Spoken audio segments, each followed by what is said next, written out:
시청자 여러분 안녕하십니까? 오늘 이제 우리 이명수 변호사님과 나눌 이명수의 정상회담에서는 항상 2부에 역사적인 사례나 어떤 이 서적 부분에 대한 분석을 통해서 오늘날 한국이 겪고 있는 이 혼란을 좀 대비시켜서 이렇게 보려고 하는 그런 코너를 하기로 했습니다. 원래는 파시즘 올브라이트를 하려 했는데 그건 조금 미루고요. 지난번에 그 체코가 한마디로 공산화되는 과정에서 외견상으로는 적어도 이 선거를 통해서 공산화되는 과정을 보였는데 결국 그 이면에 있었던 이 소련의 음모와 이런 부분들을 당시 해방 직후에 그 한국의 이승만 전 대통령의 문제 등과 결부시켜서 이야기를 좀 해봤습니다. 네. 자, 그런데 이번에는 우리가 그 루마니아라는 나라를 이렇게 바라보면서 이 나라는 2차 대전 때 거의 보기 드물게 독일 편에 서서 같은 독일과 연합군으로 싸웠던 나라죠. 네, 그렇습니다. 그리고 패전을 했습니다마는 그렇기 때문에 당연히 소련에 대한 두려움이 굉장히 크지 않았겠습니까? 그렇습니다. 체코 등 원래부터 독일에 반대했던 나라가 가지는 두려움보다는 독일 편에 같이 섰다가 이제 마지막엔 선쟁이 안 되겠다 싶으니까 빠져나왔잖아요. 네, 그렇습니다. 그런 나라가 소련에 대해서 가지는 두려움은 엄청나게 컸고 그래서 당시 루마니아의 수도 부쿠레스티는 1945년에 보면 동서 거의 스파이와 동서 냉전의 첨단 대결의 장이 되어서 미국의 당시에 그 OS에서 지부도 있고 그래서 미국의 어떤 엄청난 정치인들도 거기 가서 다양한 민족주의 세력, 뭐 국왕 세력, 루마니아에 국왕이 있었지 않습니까? 그렇습니다. 만나고 했는데 그럼에도 미국이 손을 떼버리게 되면서 결국 공산화가 되지 않았습니까? 그렇습니다. 그래서 오늘 우리가 루마니아에는 왜 루마니아의 미국이 이렇게 손을 떼게 되고 했는가 이런 부분들을 중심으로요. 앞으로 그러면 미국이 한국에 대해서 질려서 이 한반도에서 한미 동맹을 점차적으로 파기하고 손을 뗐을 때 한국이 북한과 중국의 영역으로 이렇게 점차 넘어갈 수밖에 없는 그런 우려와 견주어서 좀 이야기를 해야 될 것 같습니다. 그렇습니다. 자, 그 루마니아에 대해서 개관적으로만 좀 설명을 해주시죠. 이 나라 위치는 뭐 저기 그리스가 발칸반도 제일 밑에 있고 그 바로 그리스의 오른쪽으로 위에 거기 이제 불가리아가 있고 그렇습니다. 왼쪽으로는 뭐 이 마케도니아 이런 게 있고 그죠? 그렇습니다. 그 불가리아 위에 이제 루마니아가 있고 루마니아 옆에 이제 슬라브 유고가 있죠. 세르비아 뭐 예전 세르비아가 있죠. 세르비아가. 그러니까 흑해 면에가 있는 나라. 그러니까 한마디로 그리스의 발칸 반도에 불가리아가 있고 불가리아 위에 흑해 연안에 이렇게 조금 접해 있는 그런 나라고 하나 이제 기억이 나는 거는 이 나라가 이제 91년에 이 동국권이 무너질 때 다른 나라는 이제 평화적으로 무너졌는데 이 나라는 광부들이 처음에 이 봉기를 했죠. 그래서 막 봉기 행진을 벌였지 않습니까? 기억 혹시 나시죠? 네, 기억납니다. 그래가지고는 나중에 차우세스쿠라고 유명한 독재자 있었지 않습니까? 그렇습니다. 북한의 김일성이가 그래 친했다며요. 그렇습니다. 근데 이 독재자가 헬리콥터를 타고 도망을 가고 그래 나중에 지방에서 잡혀가지고 이제 완전히 총살당했지 않습니까? 부인과 함께. 마누라도 대단한 독재자였죠. 그래서 그런 게 이제 기억이 나는 그런 나라인데요. 요즘은 뭡니까 블러드 이 뱀파이어. 트란실바니아에서 트란실바니아 지방의 드라큘라에 그거 이제 본거지고. 또 이 루마니아를 잘 아는 사람은 이 유럽에서 저기 가서 노후를 보내는 게 제일 좋다고 하는 사람도 있다고 그러더라고요. 왜냐면 물가 싸고 또 나라가 기본적으로 좀 안정적이고 또 인구도 제법 되고 2천만 명의 면적도 또 한반도보다 크고 그러니까 루마니아가 물가 싸고 뭐 경치도 좋고 아주 살기 좋은 데다 이런 말도 하고 있습니다. 자, 개관 좀 소개해 주시죠. 오 선생님께서 뭐 일부 말씀하신 것처럼 이제 차우체스쿠 독재자로 굉장히 유명했는데 이제 이 양반이 일설에는 이제 원래 그런 사람이 아니었는데 70년대에 이제 북한을 방문해서 김일성과 만나고 이제 봤더니 그게 너무 좋아 보여서 잘못 무리던 그래서 돌아와가지고 이제 평양에 있는 인민문화공장과 같은 대통령국도 크게 짓고 또 아들을. 예, 아들을 또 후계자로 하고 또 이제 부인 등등을 전부 이제 국가의 요직에 앉힘과 동시에 이제 국가의 아주 중요한 자산들을 맡겨서 아주 그냥 가족 국가를 만들다가 결국 이제 민주화 시위 끝에 결국에 비참하게 최후를 맞이했습니다. 이제 옛날에는 이제 루마니아라는 명칭의 유래에 대해서는 예전 이제 고대 로마 제국이 이제 점령을 해서 이제 식민지화하면서 이제 로마인들이 이주해 살았다. 그래서 그 로마란 이름에서 이제 루마니아라는 이름이 나왔다는 이야기가 있고. 예, 그러니까 여기에 이제 이 대부분 이 발칸 반도 북쪽의 민족은 그리스만 빼고는 슬라브족인데. 그렇습니다. 근데 이 사람들은 라틴족의 후예다. 예. 뭐 이런 이야기가 있죠. 예, 그런 이야기가 있습니다.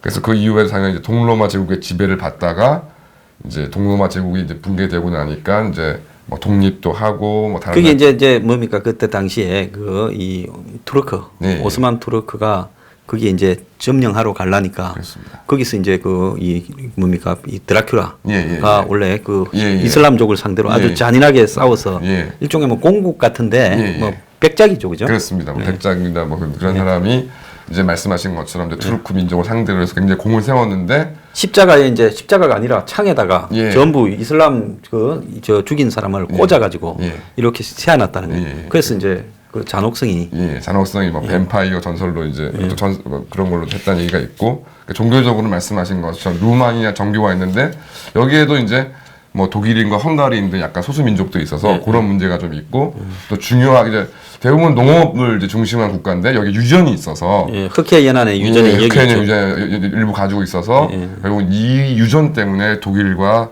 이제 러시아가 이제 각축을 하게 되는 이제 중요한 이제 배경. 거기에 이제 조금만 더 보태면 독일이 처음에 이 뭡니까 서쪽으로 가면은 네네.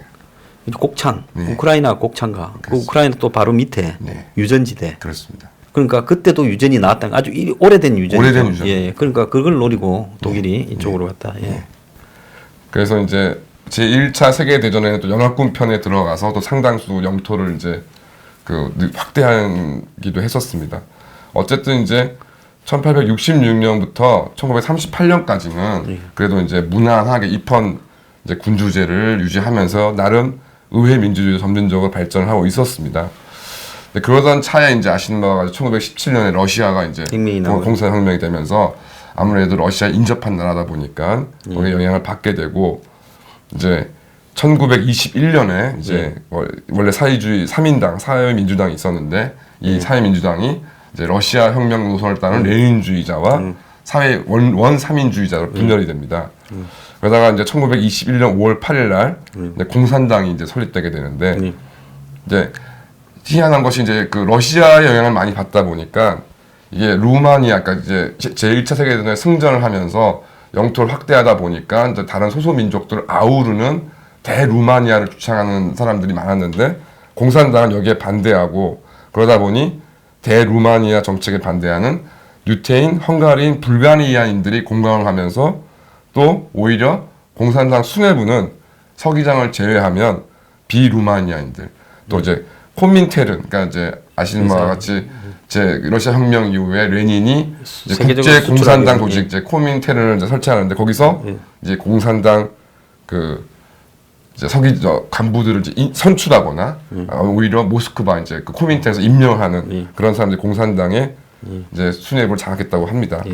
그래서 이제 이런 입장 속에서 소수 민족들의 독립을 막 지원하고 하다가 1924년에는 결국 불법 정당으로 간주되고 전면적인 탄압을 받으면서 1936년 사실상 와해가 되는데 소장님 잘 아시겠지만 스탈린이 이제 1937, 8년쯤 되면 레닌 죽고 이제 과도기를 거쳐서 이제 자기 권력을 확대하면서 대숙청이라 그래서 이제 사실 우리 민족도 이제 관련이 있는데 아시다시피 이제 연해주에 우리 고려인들 이제 우리 많이 가서 독립운동했잖아요. 지금 이제 저기 러시아 쪽에 연해주에 연해주에 모여 살면서 독립운동하고 살고 있었는데 이 대숙청 기간 동안에 아시는 바와 같이 이 한국 이제 조선 사람들을 중앙아시아로 중앙에 강제 이주를 시켜서 상당히 죽이기도 하고 그때 아주 적극적으로 이렇게 항일 운동을 하던 사람을 갑자기 죽이기도 하고 그렇습니다. 그래서 그 사람들을 전부 카자흐스탄, 우크라이나 그렇습니다. 이런 데다 갖다가 중앙에 버려버렸죠. 버려버렸습니다. 그러니까 이제 그때 소련이 이제 세계 공산주의화를 사실상 스탈린 초기에는 중단하고 그런 쪽에 관련됐던 소련 수뇌부들이 다 문제가 있다. 이렇게 보면서 믿지 않고 이 해외에 나가 있는 이런 인연들을 다 끊으면서 스탈린이 이제 강하게 처리를 할 때 그때 이제 루마니아에 있는 공산당들도 맥맥이 끊어졌다는 거죠. 예. 그러니까 이제 뭐 본론적으로 말씀드리면 마치 이제 그 좌파 역사학자들은 뭐 스탈린이 굉장히 그 한국이나 조선 사람들에 굉장히 동정적이고 굉장히 독립을 호환한 것처럼 주장하지만 제가 알기로 이제 고한 말에 이제 우리나라 사람들이 이제 먹고 살 길을 찾아서 전 세계로 뻗어나가는데 사실 러시아로 간 우리 교포들이 가장 비참한 경우를 당했죠. 그렇죠. 예. 뭐 그 가다가 맨날 며칠을 갔는데요. 저기 연해주에서 가다가 그때만 해도 철로가 뭐 직선입니까? 이렇게 해가지고 갔는데 가다가 다 차 안에서 죽기도 하고 그리고 내려가지고는 사막에 거의 버려버렸죠. 그래서 이제 어쨌든 이런 스탈린 대숙청 과정에서 루마니아 공산당도 계속적으로 몰락을 하게 되고 이와 함께 3인당도 몰락을 하게 된다고 합니다. 이제 이런 차이에 이제 루마니아에서도 1930년쯤 들어오면 이제 급진 우파가 성장하면서 이제 철이단이라는 단체가 이제 성장하게 되는데 당초에는 이제 독일의 이탈리아 파시즘 운동과는 무관했지만 이후에는 영향을 받았다고 하고요. 그때 이제 보면 영국에서도 히틀러를 추정하는 네네. 파시즘 네. 당과 세력이 런던에서 행진도 했고 네. 또 네덜란드에도 그런 게 있었고 덴마크도 있었고 노르웨이는 아예 뭐 그런 사람들이 예. 뭐 득세를 하고 이런 식으로 유럽 곳곳의 나라에서 이 극우 이 정치 세력들이 이렇게 극우 민족주의 정치 세력이 득세했지 않습니까? 그렇습니다. 예. 루마니아도 그런 분위기였다는 거죠. 그러니까 아무래도 이제 1930년경에 이제 그 집권당, 이제 기존의 정치를 담당하고 있던 민족농민당의 내부가 분열되고 이제 권력이 발생하게 되면서 그 이후에는 쿠데타까지 연속이 이제 이렇게 당하게 되는데 이렇게 된 가장 큰 요인은 아마 이제 뭐 소장님도 말씀하셨지만 1929년 대공황 이후에 경제적인 전 세계적인 경제적인 불안과 위기가 계속되니까 이제 기존의 그럼에도 불구하고 기존의 권력을 잡고 있던 집단들이 그 문제를 해결하지 못하니 이제 이런 극우파가 하면서 당시 극우파가 극좌파들을 공격을 많이 해서 시간이 갈수록 독일의 이 나치 성장과 더불어서 극우파들이 득세를 많이 해갔죠, 그죠? 대체로. 그게 이제 아마 최근에 2008년 글로벌 금융위기 이후에 전 세계에 벌어진 현상과 파퓰리즘도 그거하고 비슷하다. 그래서 지금 현상이 1차 대전 이에서 2차 대전으로 가던 정강기에 세계가 전부 이 무역의 신자유주의적으로 무역을 확장해 가다가 갑자기 대공황이 생기고는 전부 이 무역이 갑자기 3분의 1로 줄어들어 버렸다. 그리고 이제 인플레이션이나 뭐 이런 경제 공황들이 곳곳에서 이렇게 확산되어 가고 그리고는 이제 정치적으로는 파퓰리즘, 극좌 극우 파퓰리즘이 유행을 했다. 그런 현상과 유사하죠. 유사한 그리고 이제 민족주의적인 득세 이런 것들이 시작됐다. 그래서 이제 이런 경우에 이제 아까 소장님 말씀하신 것처럼 일단 루마니아는 이제 제2차 세계대전 때는 이제 독일의 편에 서서 이제 러시아 전쟁에서 또 활약을 하다가 그러다가 1944년 이제 6월, 7월이 넘어가게 되면 이제 독일이 이제 동부전선에서의 패퇴가 이제 확실하게 제지니까 당시 이제 루마니아 고왕인 미하이 왕이 1944년 8월 24일 점령한 독일군에게 평화적으로 후퇴를 요청합니다. 그랬는데 그래서 이제 점령 독일군들은 이 일을 이제 수긍을 하고 후퇴를 하려고 했는데 히틀러가 이제 공격 명령을 내리게 되고. 그런데 그 사이에 이제 우리가 조금 이야기해야 될 거는 루마니아가 이제 이 극우 세력이 득세하면서 이제 왕이 좀 무력화되고 독일군과 이제 연합군을 형성해서 아마 독일군과 같이 싸웠던 나라들이 몇 개 있어요. 핀란드군이 독일군하고 같이 싸웠죠. 러시아, 소련이 싫어서 그렇습니다. 소련이 하도 애미기니까. 그다음에 루마니아가 또 이 나라 전체가 우경화되면서 독일군과 자발적으로 연결이 됐죠. 그래서 루마니아 그리고 헝가리가 또 독재화되면서 또 독일군과 연결되고. 그러니까 유럽의 독일군 편이었던 나라들이 우리가 잘 몰라서 그런데요. 자발적으로 독일군과 편이 됐던 나라들이 이제 핀란드, 그 다음에 이제 점령하지 않고 이 헝가리, 그리고 이제 여기 루마니아 이런 나라들이 독일군 편이 돼서 같이 싸웠죠. 근데 그런 나라들 중에서는 헝가리하고 루마니아가 핀란드는 뭐 이 소련하고 싸우는 부분만 싸웠지. 뭐 독일군에 편성돼서 같이 가진 않았는데 루마니아는 거의 독일군과 같은 이런 부대를 이렇게 형성해서 상당히 뭐 많은 뭐 한 100만 명이 넘는 예, 군대가 러시아 전선에서 나가서 싸우지 않았습니까? 그래서 나름도 크게 활약도 했고, 예. 그러니까 다른 이제 그 독일 입장에서는 가장 신뢰하는 군대가 루마니아 군대였다. 네, 그러니까 서부 전선에서 동부 전선에서 뭐 그 노르망디나 이탈리아나 뭐 북아프리카 이런 데에서는 독일군이 거의 혼자 싸웠잖아요. 그렇습니다. 그러니까 별로 뭐 또 처음에 뭐 이탈리아에서는 이탈리아군이 있다가 나중에 항복하고 빠져버렸고 그래서 잘 모르죠. 주로 미군하고 싸운 군대들만 우리가 영화나 소설로 보는 거지. 이제 소련하고 싸운 부분은 거의 알려지지 않았지 않습니까? 그렇습니다. 그런데 당시에 소련 전선에서 루마니아의 아주 대부대가 같이 싸웠다는 거죠. 그렇습니다. 예. 그러다가 이제 어느 순간에 왕이 이렇게 이제 빠지자. 이때는 이미 이제 소련이 이 서부 전선에서 득세하면서 완전히 독일군이 이제 이제 패퇴하기 시작하면서 루마니아가 빠지고 헝가리도 빠지고 그러지 않습니까? 그렇습니다. 그러니까 이제 히틀러가 이것들이 배신을 하고 빠져 하면서 공격을 했다는 거 아니겠어요? 예. 그죠? 예. 그래서 이제 결국은 이제 루마니아 정부가 독일 선전포고를 하고 이제 8월 31일 날 이제 소련 군대가 루마니아의 수도인 부쿠레스트에 진입을 하게 됩니다. 그런 사이에 이제 루마니아군이 독일과 전투를 벌였고요. 결국은 이제 뭐 선생님 말씀하신 것처럼 이제 독일 편에 싸워서도 이제 많은 이제 희생을 치렀는데 이제 요 이후 요것처럼 이제 연합국으로서 독일도 상대를 해서도 루마니아가 2차 세계대전 사상자 연합군 편으로 싸워서도 사상자가 79만 4,562명 정도가 된다는 겁니다. 사상자가 어마어마하게 예. 피해를 거죠. 그러니까 이제 연합국 기준으로만 따지면 소련, 미국, 영국 다음 네 번째 정도의 사상자를 보였다는 그 정도로 어떤 독일하고도 싸우기도 했습니다. 문제는 이제 뭐 다 뭐 아시는 내용이기도 하지만 이제 스탈린이 1944년 티토에게 이런 말을 했다고 합니다. 예, 티토 그 유고 당시 연방 유고슬라비아의 빨티산 운동을 이렇게 했던? 공산당으로 해서 네.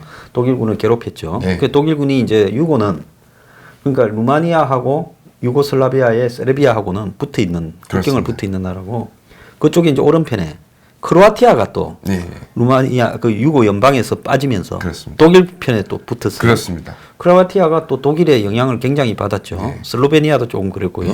슬로베니아는 오스트리아하고 또 붙어 있잖아요. 그러니까 이런 나라들이 이제 독일 편에 붙어버린 거죠. 그러니까 이제 종교적으로 딱 좀 구분될 수가 있는 게 말씀하신 것처럼 이제 슬로베니아, 크로아티아 나라들이 카톨릭을 이제 믿는. 그거 한번 보세요.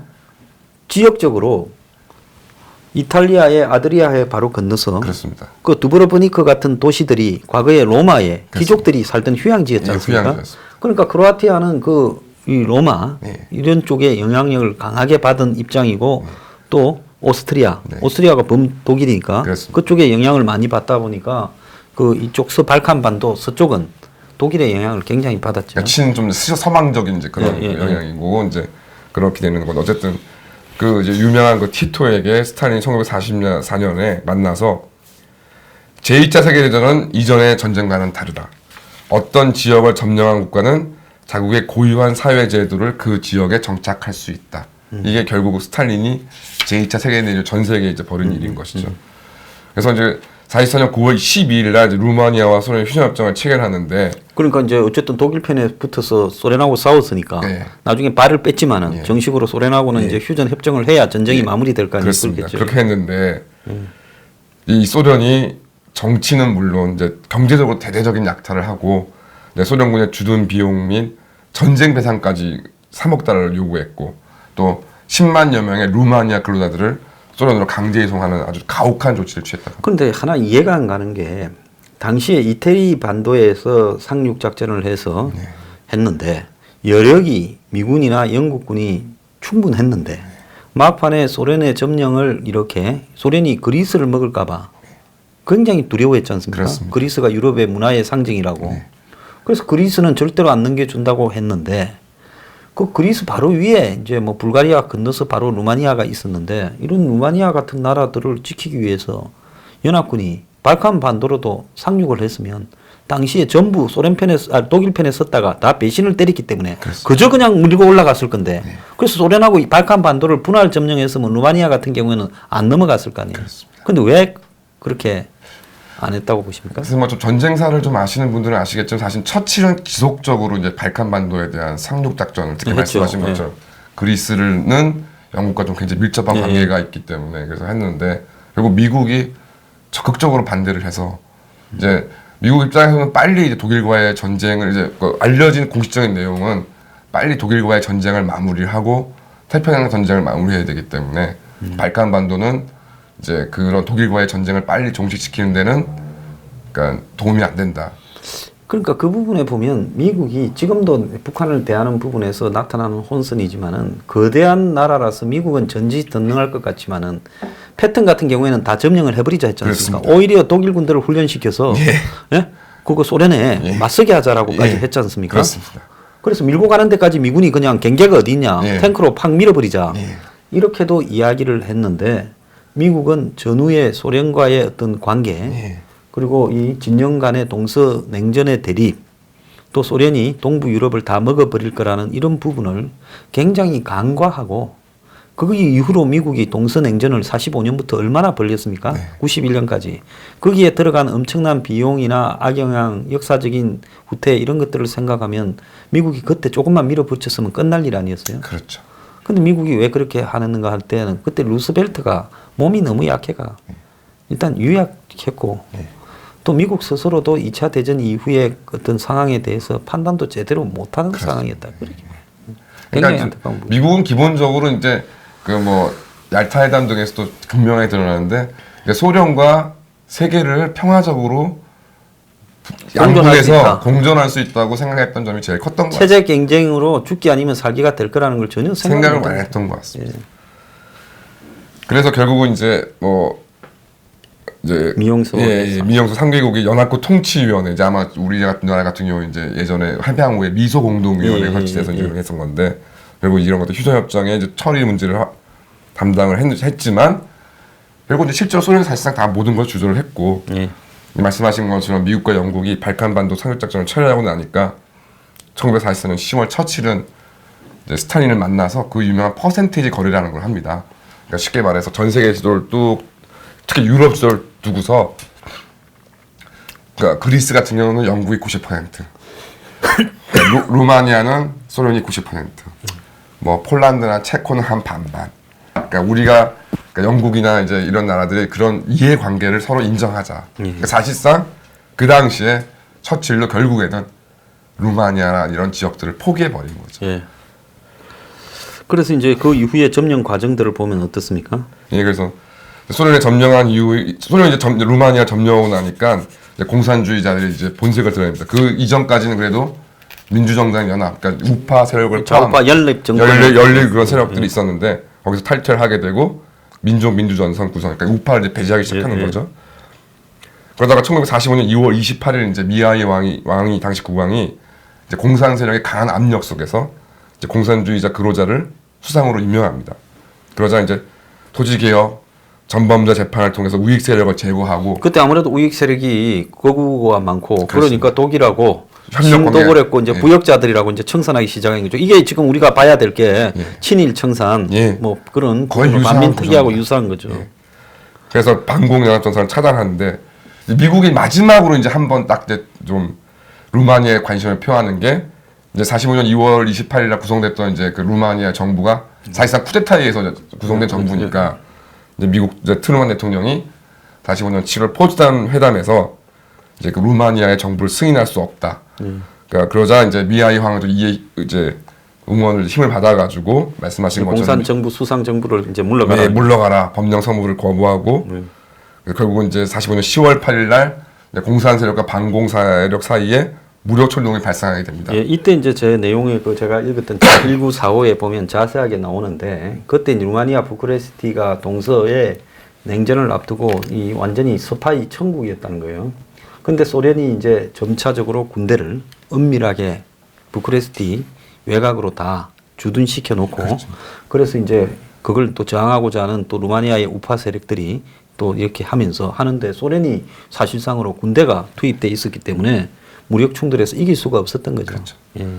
그래서 이제 마지막 이제 시도는 뭐 어떻게 되냐면 이제 우리한테도 잘 알려져 있는 1945년 12월에 이제 한반도 지역의 신탁 통치를 결정했던 모스크바 삼상회 미 영소의 이제 외무장관들이 모여서 이제 회의를 하게 되는데 여기서도 이제 뭐 어떤 얘기가 나오냐면 이제 마지막 형식적인 이제 간섭인 거죠. 그러니까 뭐 소련 보고 루마니아에서 선거 좀 하게 하자. 민주선거 좀 하게 좀 잘 좀 해달라 예, 얘기하지만 당연히 이루어지지 않습니다. 예.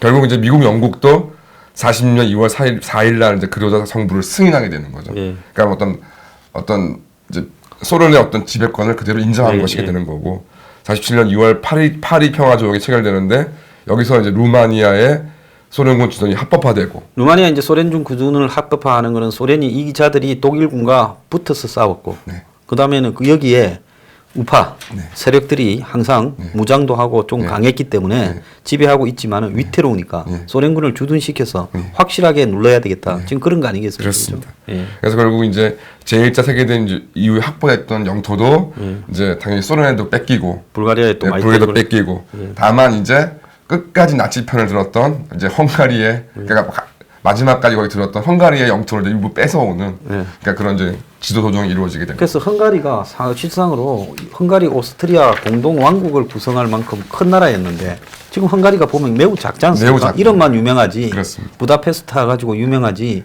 헝가리가 인구가 얼마 안 되잖아요. 1000만 조금 넘는 맞습니다. 수준밖에 안 되는. 그러니까 지금의 어떤 영토 크기나 이런 걸 봤을 때는 부다페스트가 왜 저렇게 화려한 도시인지를 알 수가 없는 거죠. 그러니까 지금 오스트리아가 아주 쪼그라져 가지고 저래 된 것처럼 그렇게 똑같은 이야기 아니겠습니까? 똑같은 얘기였습니다.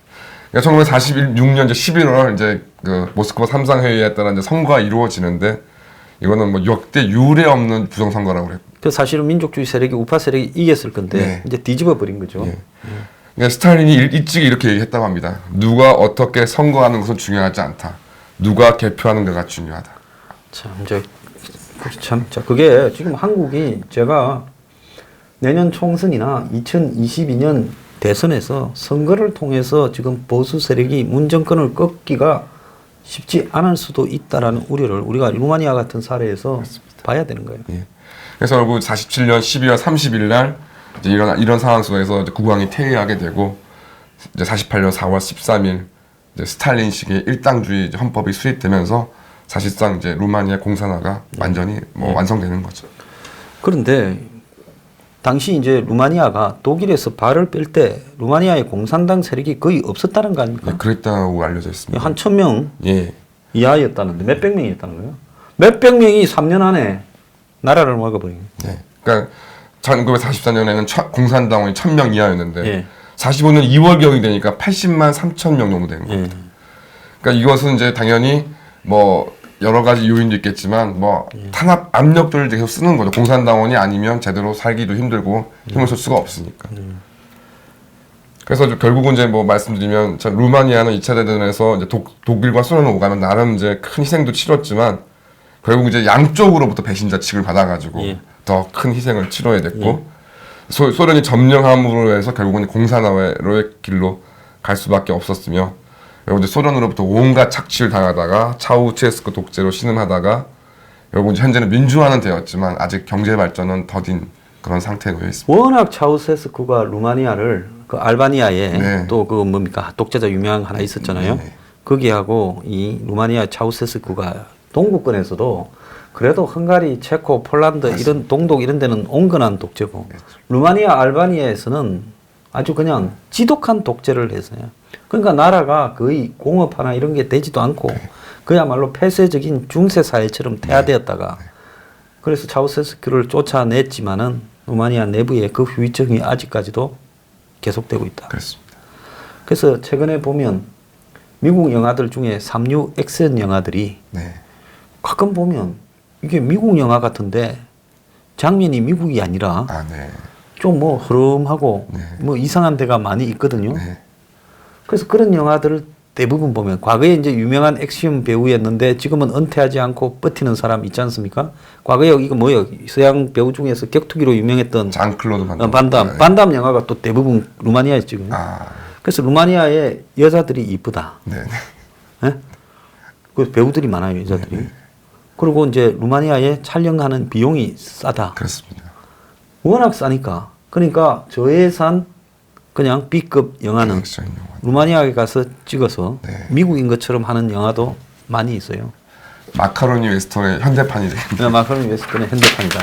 자, 여러분 오늘 우리 임흥수 변호사님과의 정상회담 코너에서는 자, 공산주의를 반대해서 거꾸로 갔던 나라가 공산주의자가 별로 없었어요.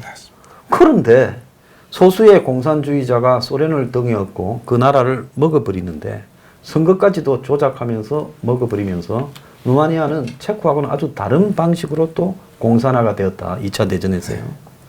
그래서 이런 부분이 국제적인 질서의 배신 이런 부분에 따라서 멀쩡한 나라가 순식간에 공산화가 되어버렸다. 루마니아가 독일 편에 서서 싸울 때 루마니아의 국민들 상당수가 지지했으니까 독일 편에 서서 섰지. 크게 무슨 자기들이 국민 정서하고 다르게 붙었겠습니까? 그렇습니다. 거구의 나라였는데 순식간에 이 공산주의 국가로 변모하는 과정에서 3년밖에 걸리지 않았다. 네. 이 교훈을요, 우리가 앞으로 한국이 미국과 중국 이런 국제관계 또 북한과의 비핵화 협상 이런 부분에 따라서 순식간에 한국이 루마니아 꼴이 날 수도 있다. 우리가 이런 교훈을 항상 새겨야 될 거라고 봅니다. 오늘 좋은 말씀 해주셔서 감사합니다. 네, 감사합니다. 네.